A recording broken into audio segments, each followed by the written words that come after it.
Fangstui, Part 1, The First Night. I never believed in the supernatural.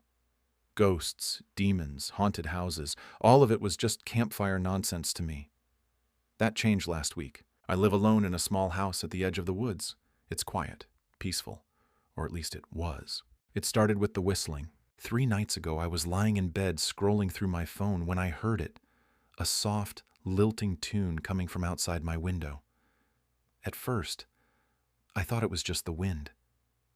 But then I realized the melody was too deliberate, too human. Do-do-do-dee-dee-dee. I froze. My bedroom is on the 2nd floor. There's no balcony, no tree nearby, nothing that could explain someone standing right outside my window. I held my breath listening. The whistling stopped, then a single slow tap on the glass. I didn't sleep that night. Dash. Part 2, The Footsteps. The next morning I convinced myself it was just a bird or a branch. But that night, it happened again. This time the whistling came from my backyard, the same eerie tune drifting through the trees. I grabbed my flashlight and peered out the window. Nothing. Just darkness. Then, crunch. Footsteps. Slow, deliberate, moving toward the house. I ran downstairs and checked the locks, all secure. I stood there, heart pounding, listening. The whistling had stopped. The footsteps had stopped. But then, from right outside the door, knock, knock, knock. I didn't answer. After a few seconds, I heard a low, raspy voice whisper, "Let me in, Daniel." My name, it knew my fucking name. Part 3, The Face in the Window. Last night was the worst. I set up cameras. I bought a knife. I was ready. The whistling started just after midnight. This time, it was inside the house. I grabbed the knife and searched every room. Nothing. Then, as I passed the hallway mirror, I saw it. A shadowy figure standing behind me. I spun around, empty. But in the reflection, it was still there. A tall, gaunt man with hollow eyes and a wide, grinning mouth. He was whistling. I smashed the mirror. Then from the basement, thump, thump, thump. Something was down there. I called the police. They found nothing. No footprints, no broken locks. Just one thing. A single muddy handprint on the inside of my basement window. Part 4, Tonight. It's almost midnight. The whistling just started again. But this time, it's coming from my closet. I'm not opening that door. Update. Guys, I just heard something whisper. I'm already inside. Comments section.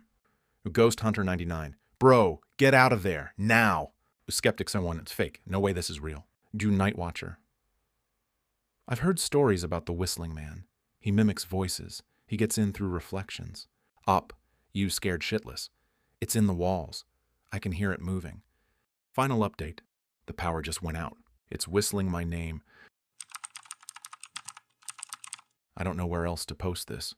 I've been trying to make sense of what happened, but every time I think about it, my hands shake, and I feel like something's watching me. I need to get this out. Maybe to warn someone, maybe just to feel less alone. This all started 3 weeks ago, and I haven't slept properly since. I live in a small town in northern Michigan, the kind of place where everyone knows everyone, and the most exciting thing is the annual fair. My house is old, built in the 1920s. With creaky floors and a basement that smells like damp earth. I'm a freelance video editor, so I spend a lot of time alone, working late into the night. My setup is in the living room, next to an ancient CRT TV my dad left me when he passed. It's a clunky thing, hooked up to a cheap antenna because I can't afford cable. Most channels are fuzzy, but I keep it on for background noise while I edit. 3 weeks ago, I was up late, cutting a corporate ad that was already overdue. It was around 2 a.m., and the house was dead quiet except for the hum of my laptop and the faint static from the TV.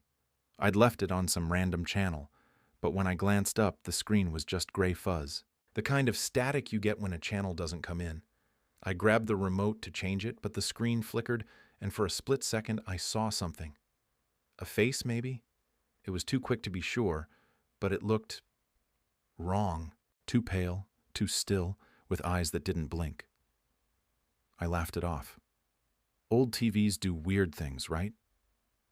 I flipped through the channels, landing on channel 13. It was supposed to be some public access station, but all I got was more static. I was about to turn it off when I heard a sound from the TV, a low, distorted whisper, like someone talking underwater. I froze. The static shifted, forming faint shapes. A hand, a silhouette. Then, clear as day, a voice said, "You're not supposed to be here." My heart stopped. I yanked the power cord from the wall, and the room went dark. I sat there staring at the blank screen, telling myself it was my imagination. I'd been up for 20 hours, stressed about deadlines. Maybe I was just tired. I went to bed, but I couldn't shake the feeling that something was wrong. The next night, I avoided the TV. I worked with headphones on, blasting music to drown out the silence. Around midnight, my power flickered. My laptop screen glitched, and for a moment, it showed the same static as the TV. I ripped my headphones off, and there it was again. That whisper. "You saw." It wasn't coming from my laptop, it was coming from the TV, which was still unplugged. I don't believe in ghosts. I've always thought those stories were just people's minds playing tricks. But I checked the TV, and yeah, the cord was still out of the socket. I unhooked the antenna for good measure and shoved the whole thing into the closet. Problem solved, I thought. Except it wasn't. The next day, I started noticing things around the house. My keys weren't where I left them.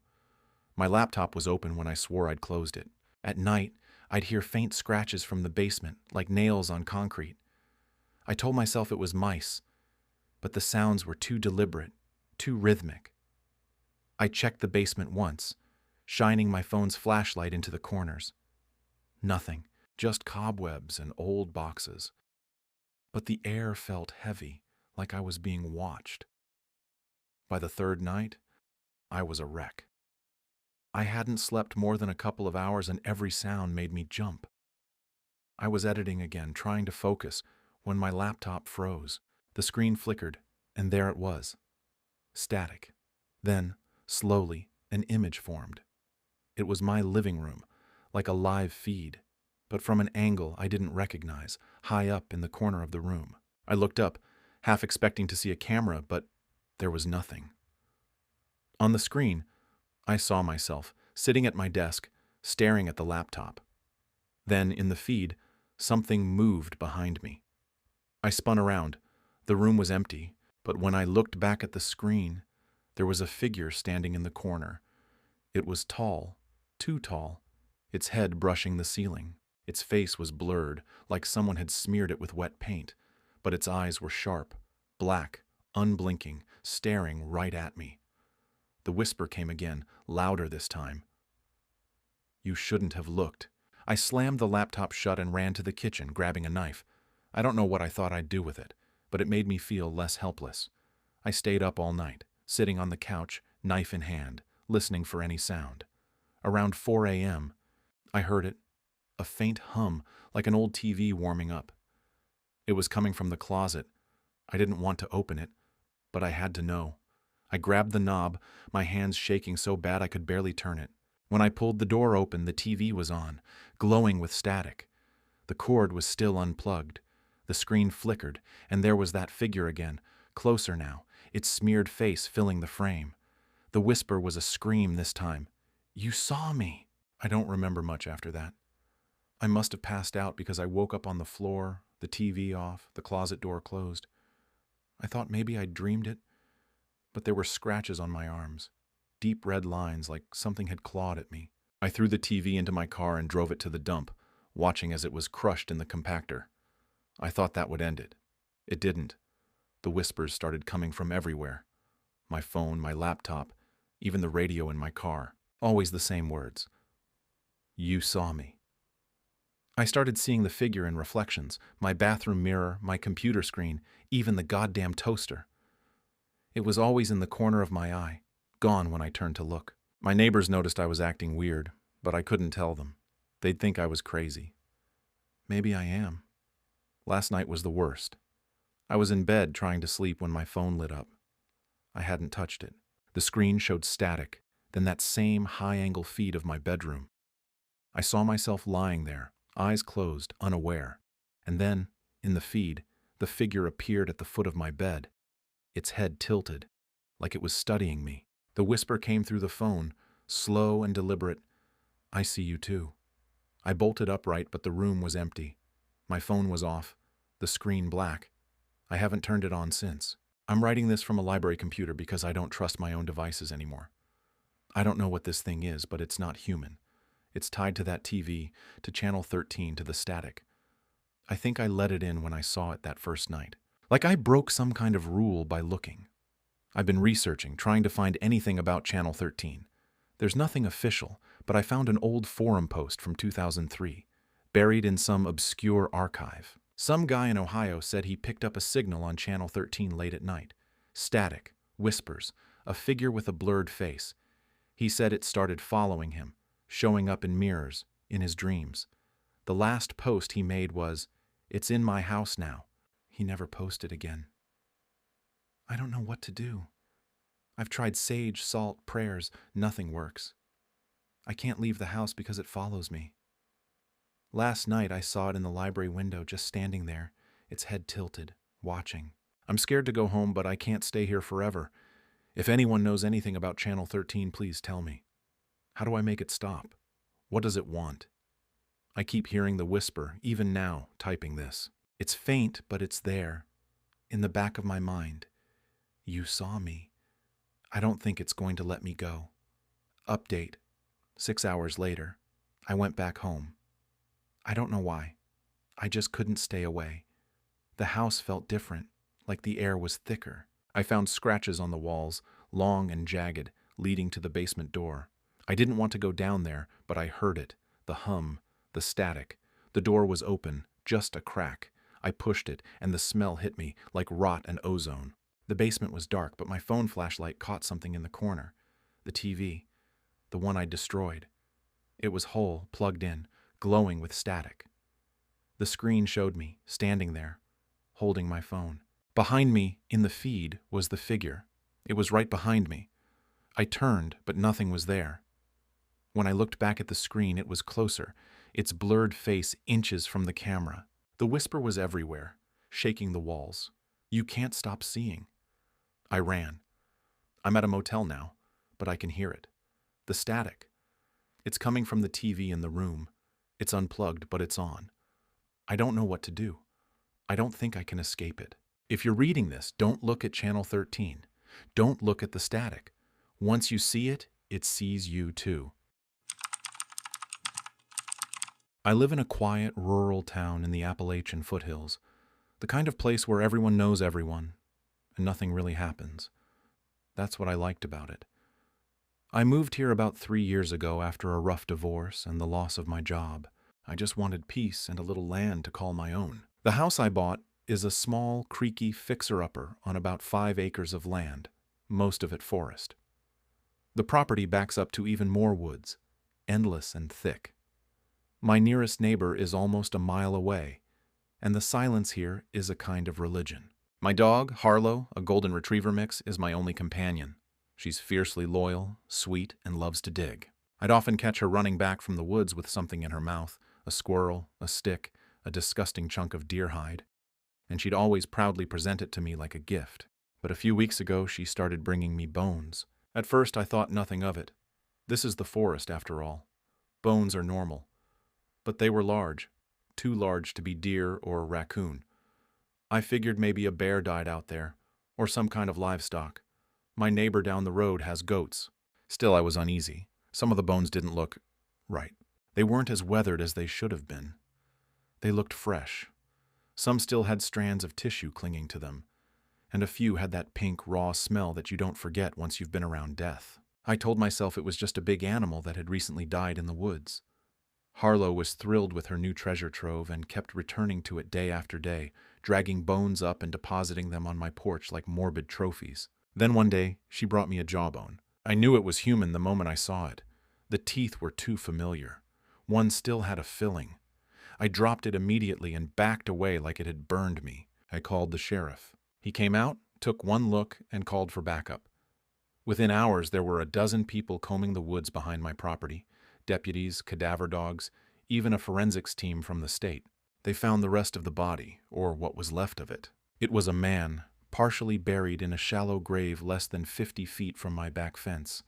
His body had been torn apart, not by animals, they said, but by tools. His head was caved in. Multiple fractures, defensive wounds, definitely murdered. I threw up in my own backyard. My peaceful forest sanctuary suddenly felt like a crime scene.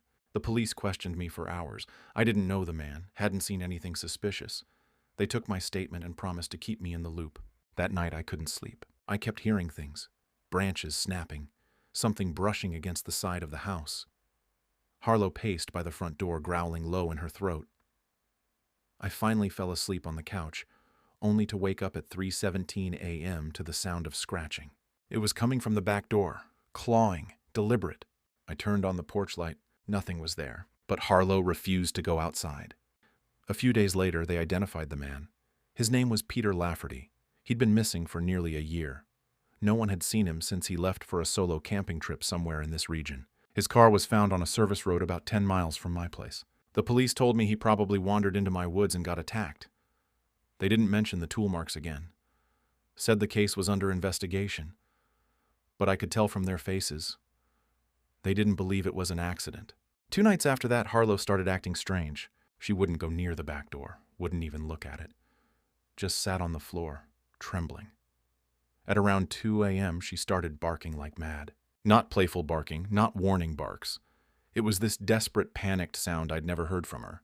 I got up, heart pounding, and followed her to the living room window. There was someone standing at the edge of the woods.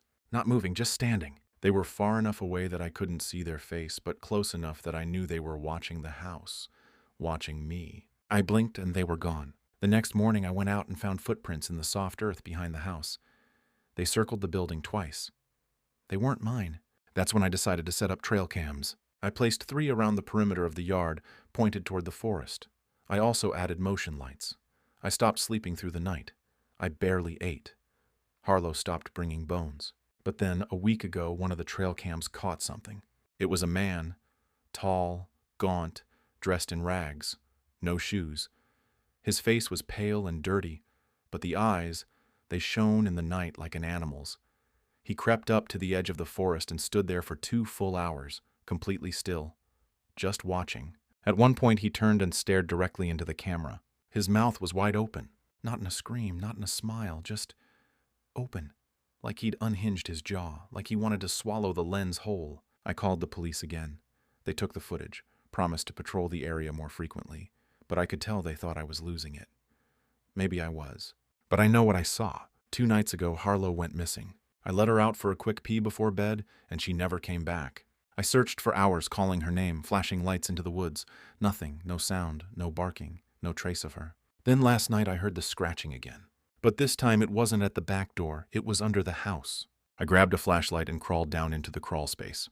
The smell hit me first, something wet, rotten, metallic. Then I saw the hole. A deep, round tunnel had been dug through the dirt beneath the house, like something had burrowed up from below.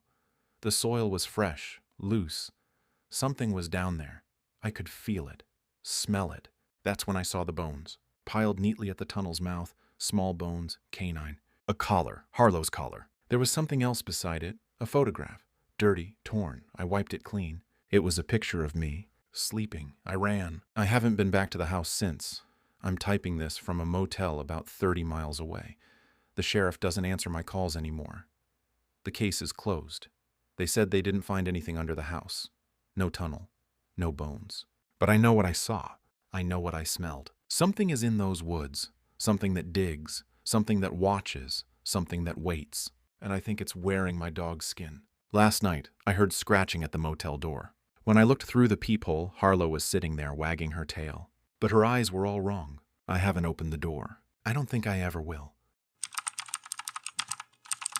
I've worked the night shift at a roadside motel in northern Montana for almost 2 years now. The place is called the Silver Pines Lodge. Cheap, quiet, and usually half empty except during hunting season. I'm the cleaner, maintenance guy, and night manager all rolled into one, and I'm okay with that. I like the silence. I like knowing that after 10 p.m., it's just me, the wind, and whatever foxes or raccoons come sniffing around the dumpsters. But there's one room I won't go into anymore. Room 209. It started about 6 months ago, when a man named Gregory Hill checked in for 3 nights. Nothing unusual. Business types sometimes stop through to rest before crossing into Canada. He was quiet, polite, maybe a little too quiet. No red flags, just off, the kind of guy you'd never remember if he passed you on the street. He never checked out. I came in for my shift around 10 p.m. like always. The day staff said room 209 hadn't answered housekeeping knocks all day. The Do Not Disturb sign was still hanging. But his rental car was gone, so we figured he checked out without telling anyone and we just missed him. Happens sometimes. I went up to clean the room. That's when things started to get weird. Room 209 looked untouched. Bed made, no trash, even the towels looked unused. But the strangest part? His suitcase was still there, along with his wallet, phone, and car keys. The phone had no passcode. The last thing he'd Googled was, how to tell if you're dreaming. And before that, how to wake up from a dream. I told the manager. Cops came. They searched the place, checked surveillance footage, asked me questions for hours. The footage showed him going into the room at 10:12 p.m. No one ever saw him leave. They never found him. They eventually stopped looking. Room 209 stayed locked up for a month. Then one night my boss told me to open it back up, clean it, make it rentable again. I should have quit then. That night, I brought my cleaning supplies and unlocked the door. Everything was covered in a fine layer of dust, like no one had been in since the police sealed it. I started with the bathroom. I was scrubbing the sink when the lights flickered. That's not unusual. This place is old. The wiring sucks. But then I heard something, like a whisper right behind me. I turned around. No one. I left the room, went downstairs, checked the front desk. No one had come in or out. I was the only one there. I told myself I imagined it. Over the next week, room 209 got rented out twice, once to a trucker passing through. He came down at 3 a.m. looking pale as a ghost, asked if he could switch to another room because he kept hearing someone breathing in the closet. The second guy didn't even last that long. 30 minutes after check-in, he practically ran down the stairs, refused a refund, and left without saying a word. Just drove off into the dark. Then came the smell. It started as a faint, coppery odor, like old pennies in something sour. No amount of cleaning got rid of it. We replaced the carpet, painted the walls, even swapped the mattress. Still, the smell came back. That's when I started having the dreams. Always the same. I'd be standing in the hallway outside room 209, the door slightly ajar. I'd push it open, and the room would be wrong. Longer than normal, the windows boarded up from the inside. Shadows in the corners that didn't move right. And there'd be someone sitting on the bed. Gregory Hill. He'd look up at me, eyes completely black, and say, "I didn't wake up. Neither will you." Then I'd wake up in a cold sweat. This happened almost every night for 2 weeks. The last time I went into that room was about a month ago. My manager, tired of the complaints, told me to give it a deep clean. I brought in a mop, bleach, gloves, the works. I walked in and locked the door behind me, like always. I wish I hadn't. The room was freezing cold, way colder than the rest of the motel. I checked the thermostat, unplugged. Still, I could see my breath. I started with the windows. As I was scrubbing one, I heard it again. The whisper. Only this time I understood it. It said, "Behind you." I spun around. The closet door was open. I hadn't opened it. Inside, it was pitch black, deeper than it should have been, like the darkness had mass. I stepped closer and felt the temperature drop even more. Then I heard it. Breathing. Not like a person out of breath, but long, rattling inhales, like someone who hadn't breathed in a long time. And then something moved in the darkness. I ran. I fumbled the key trying to unlock the door, but my hands were shaking so bad I dropped it. When I looked back, the closet door was swinging open wider. There was something crawling out. Something pale, with arms too long and fingers that tapped against the floor like spider legs. It didn't have a face, just a stretched, smooth head with a black, gaping mouth. I got the door open and slammed it behind me. I didn't tell my boss everything, just that the room needed to be sealed again. He laughed, said he'd deal with it. He didn't. 2 nights later, he came in for a surprise inspection. I found him the next morning, unconscious, curled up in the corner of room 209, eyes wide open, whispering to himself over and over, "It's still dreaming. It's still dreaming." He was institutionalized, never came back. The motel owner shut the room permanently after that, bolted it from the outside, put a steel plate over the door. Guests ask sometimes, "Why's that one sealed up?" We tell them it had a mold problem. But every so often, when I'm doing my rounds at 3 a.m., I pass room 209 and hear something from inside. A voice, breathing, scratching. And sometimes I hear the sound of a key turning from the inside. Edit. I didn't expect this to blow up. A few of you asked for proof or said it's just a story. Believe what you want. But I took a photo last night. I was walking past room 209 and I swear to God I heard something dragging across the floor, like fingernails on tile. I snapped a pic through the keyhole. What I saw shouldn't exist. The hallway behind me was empty. But in the photo, there was someone standing right behind me, smiling. I don't know where else to post this. I've been lurking on this sub for years, reading your stories, thinking they were creepy but never real. Not really, but now, I don't know what to think. I need to tell someone, and maybe someone here can help me figure out what's happening before I lose my mind. This is going to sound insane, but please, bear with me. It started 3 weeks ago when my girlfriend Sarah and I moved into a new house. We'd been renting a tiny apartment in the city for years, so when we found this place, a 2-bedroom fixer-upper in a quiet suburb for dirt cheap, we jumped at it. The realtor was upfront about why it was so affordable. The previous owner had passed away in the house, and it had been vacant for a while. Natural causes, she said. An old man who'd lived alone. No big deal, right? We're not superstitious, and the price was too good to pass up. The house was old, built in the 50s, with creaky hardwood floors and peeling wallpaper. The guest room, though, was in surprisingly good shape. It had this heavy, dark wood furniture, a bed, a dresser, and a small vanity with a cracked mirror. The air in there always felt thick, like walking into a room that hasn't been aired out in years. We didn't plan to use it much, just store some boxes until we could renovate. But the first night, I noticed something off. I was unpacking in the living room when I heard a faint tapping, like fingernails on glass.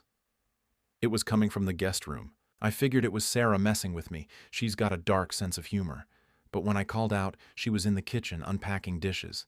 She hadn't heard anything. I brushed it off as the house settling. Old houses make noises, right? The next few nights, though, the tapping kept happening. Always around 2 or 3 a.m., always from the guest room.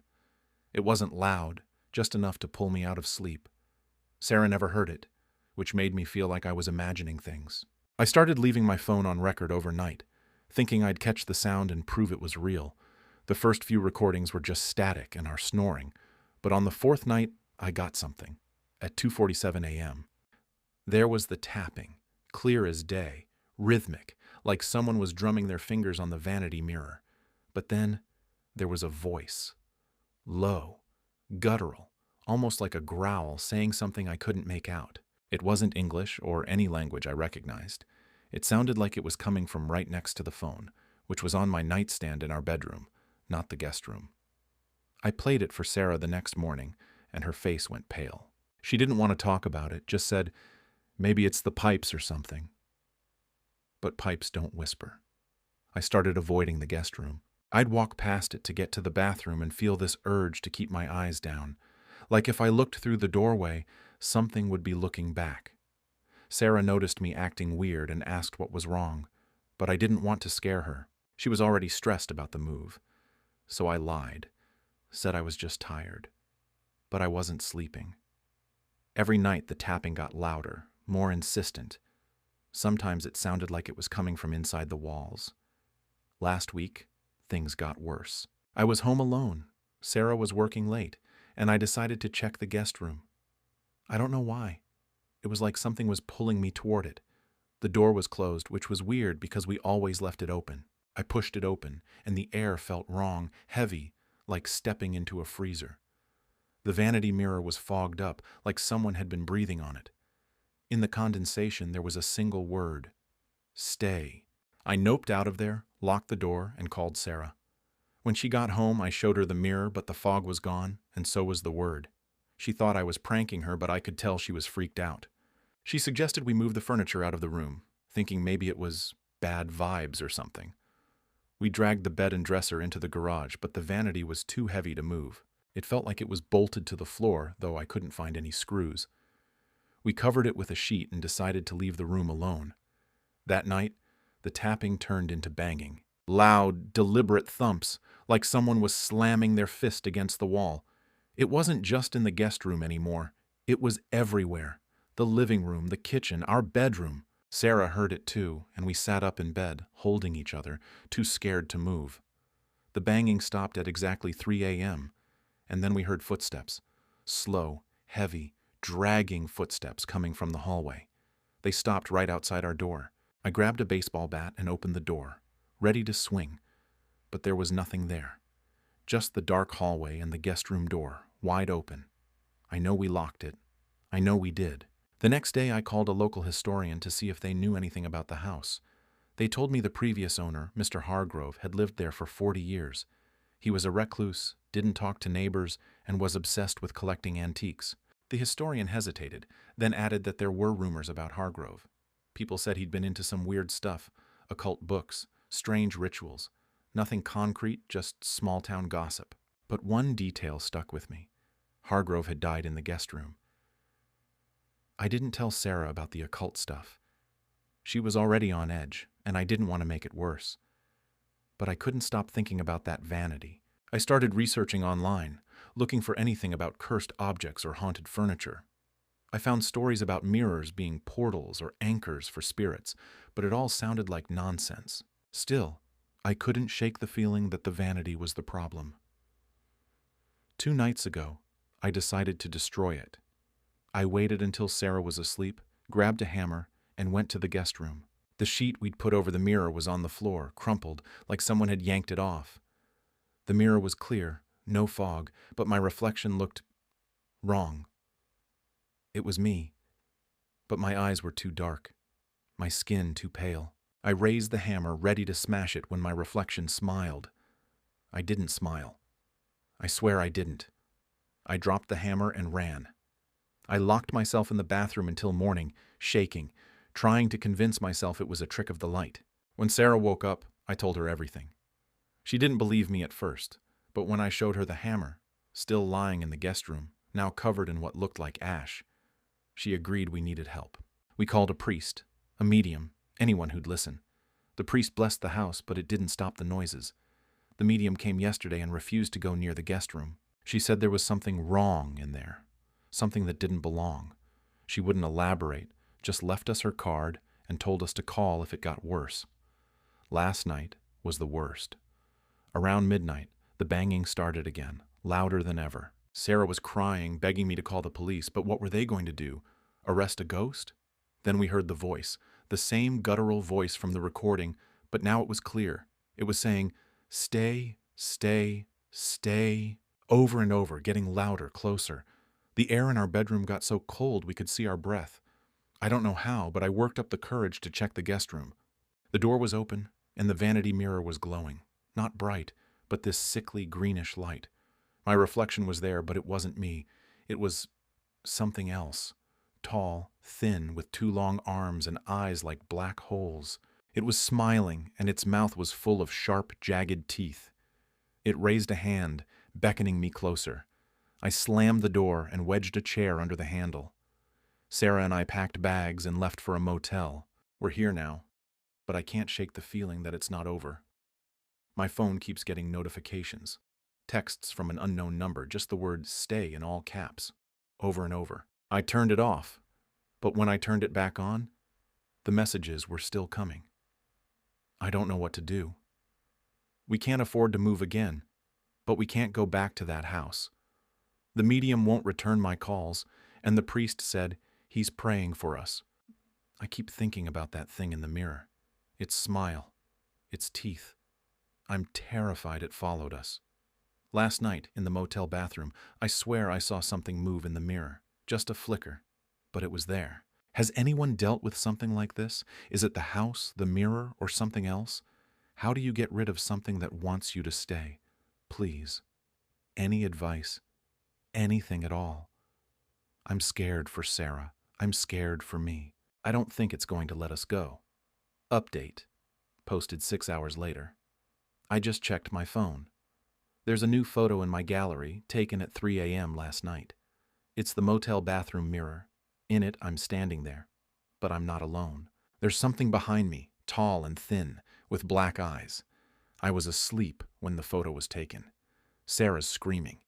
"We're leaving now. Please help." Thank you for listening. Hope I didn't scare you too much. If you like my stories, please consider giving me a like and subscribe. See you next time.